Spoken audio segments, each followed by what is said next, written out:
Hola, ¿qué tal chicos? ¿Cómo están? Mi nombre es Joel Rivera y ya saben que estamos llevando a cabo el curso de literatura para tercer grado de secundaria y hoy día vamos a ver lo último del Renacimiento con el Siglo de Oro llevado a cabo en España, un tiempo en el que se concretaron con muchas obras, tuvo comienzo en el año 1492 y duró hasta fines del siglo XVII. Vamos a hacer un pequeño recuento, este video solamente es para contextualizar. En el próximo video, la próxima semana, que tenemos videoconferencia, vamos a ampliar un poco porque toca repaso. Entonces, voy a detenerme un poco en este siglo y las obras eh, más importantes de cada uno de estos exponentes.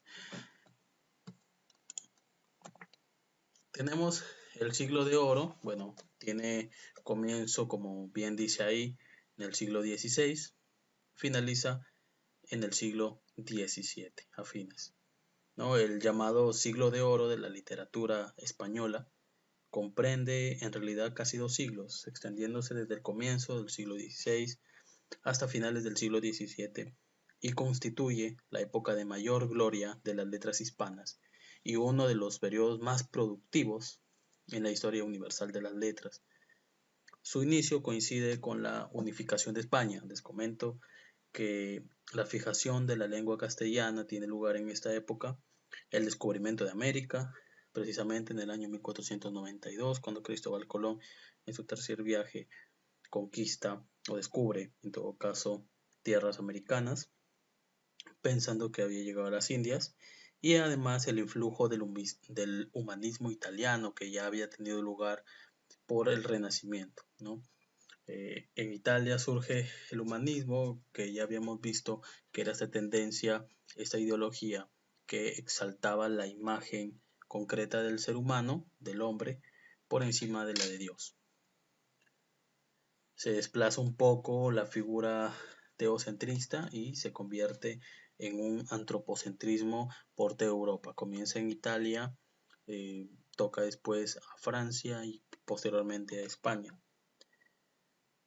También los autores del Siglo de Oro crearon una ideología en la literatura que era consciente en sí misma y de las posibilidades y límites del lenguaje, que con ellos enriquecía nuevas formas del abecedario, del vocabulario, utilizado o empleado coloquialmente, y se acuñaron nuevos términos para el habla común. Se interesaron por la recuperación del pasado heroico, ¿no?, de la península, al tiempo que se esforzaron por comprender y representar el complejo entramado de la sociedad ibérica que obviamente constituía pues eh, España, Francia, Portugal, ¿no? Todo la locación ibérica, y también del Renacimiento para atender las inquietudes de la filosofía barroca, ¿no?, que ya vamos a ver en próximas clases. Después de que acabamos con el Renacimiento y el Siglo de Oro, avanzamos con el movimiento barroco, que es muy importante también tocarlo. Eh, Fruto de este empeño fue el teatro, que surgió gracias a todo este empeño por revalorar el pasado heroico de España, y eh, que era como una especie de deudor de las innovaciones de Lope de Vega, que es muy influyente en el teatro en esta parte de Europa, y lleva a la cúspide las obras de Tirso de Molina y Pedro Calderón de la Barca, específicamente con el libro La vida de sueño, que ya vamos a tocar también. Los metros italianos fueron adaptados a la lírica castellana por Juan Boscán, que es otro representante, y Garcilaso de la Vega, ¿no?, conocido también como el Petrarca español. También pues la temática del Siglo de Oro se vio marcada por una nueva reflexión sobre el amor, el romanticismo, en medio de la doble búsqueda del hecho poético en la complejidad de los recursos literarios, es decir, una una penetración de ideas, obviamente pues un pensamiento ideológico que hace que aparezcan las escuelas de Salamanca y Sevilla y posteriormente las tendencias enfrentadas del culteranismo y el conceptismo, que son unas corrientes, unas tendencias representadas por Luis de Góngora y por Francisco de Quevedo, respectivamente hablando, ¿no? Góngora por el parte del culteranismo y Francisco de Quevedo por el conceptismo, ¿no? Tratar de definir, y el otro de Góngora es el llevar a cabo pues lo criollo, ¿no? El folclore, revalorar eh, las costumbres propias de España. Pero no tuvo a más este teatro hasta que llega la narrativa en este tiempo, cuya novedad fue anunciada por la tragicomedia de Calixto y Melibea, que tuvo Camino en la Celestina con Fernando de Rojas, llamado también El Bachiller, que él reemplaza pues al héroe tradicional por el antihéroe y al idealismo por el realismo pintoresco. También fue una tendencia muy influyente en el que escribió, que no se sabe quién fue porque es anónima la obra, El Lazarillo de Tormes, ¿no? Esa tendencia pintoresca también, y también lo tuvo en el popular Guzmán de Alfarache, de Mateo Alemán, que si no, dicen algunos, que si no se hubiera escrito El Quijote, esta sería la obra más representativa de España. Sin embargo, El Quijote sí se escribió y se fue en dos partes, ¿no? Por Miguel de Cervantes Saavedra, que representó el diálogo entre la realidad y la fantasía, dando nacimiento así a la novela moderna. Entonces es un periodo de florecimiento de las artes y de la literatura en España, de la dinastía de las Austrias y los Habsburgos. Se trata de un periodo sin fechas delimitadas, pero normalmente se toma como referencia estos años: 1492 con el descubrimiento de América y 1681 con la muerte de Pedro Calderón de la Barca, el escritor de La vida el sueño. Bueno, hablando ya de Pedro Calderón de la Barca, él escribe este libro que posiciona, como les decía, el teatro, lo perfecciona con la, no, la obra dramática La vida de sueño.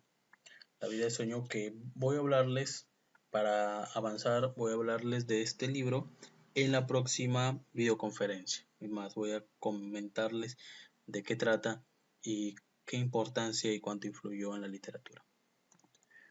Entonces, hablando ya del siglo de oro, podemos decir que fue un periodo histórico de relativa fortaleza política española, ya que renueva la Contrarreforma y la Santa Inquisición de la Iglesia española, de modo que se trató un periodo esencialmente católico, pero le brindó a España la fuerza, el reconocimiento y admirador de toda Europa, por precisamente los escritos de algunos de estos, de los que les decía, que eran escogidos por la Iglesia y que lo hacían de manera muy buena, pero los que surgieron más que todo en la época más crucial, por así decir, fue pues Miguel de Cervantes, Pedro Calderón de la Barca, ¿no?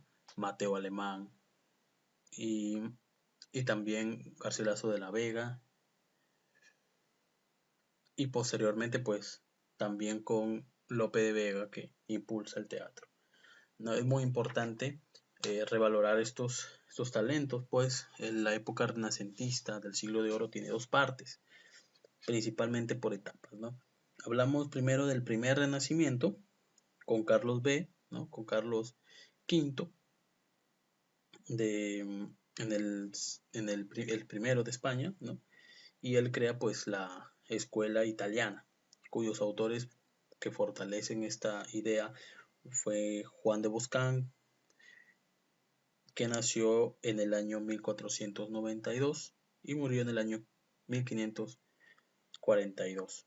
Sus obras más importantes pues de de Juan Boscán es El cortesano. También en esta misma escuela italiana surge Garcilaso de la Vega y él tiene pues églogas, sonetos y a la flor de Guido, que esta es una canción. En el segundo Renacimiento, la segunda etapa, Felipe II, se crea la Contrarreforma y el Tribunal de la Santa Inquisición. Se crean dos escuelas, la escuela sanmantina, que aquí surge pues Fray Luis de León, con la Oda de la Retirada, la Perfecta Casada, y a Francisco Salinas. Y la escuela de Sevilla, con Fernando de Herrera, el Divino, apodado el Divino, que escribió A la batalla de Lepanto, ¿no? Una obra muy, muy importante en cuanto a ese periodo del Segundo Renacimiento. Garcilaso de la Vega,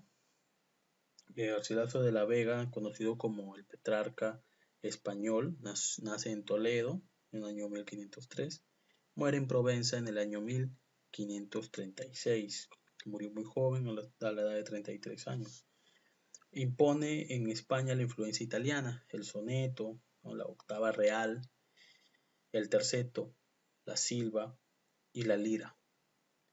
Fue llamado también el príncipe de los poetas castellanos.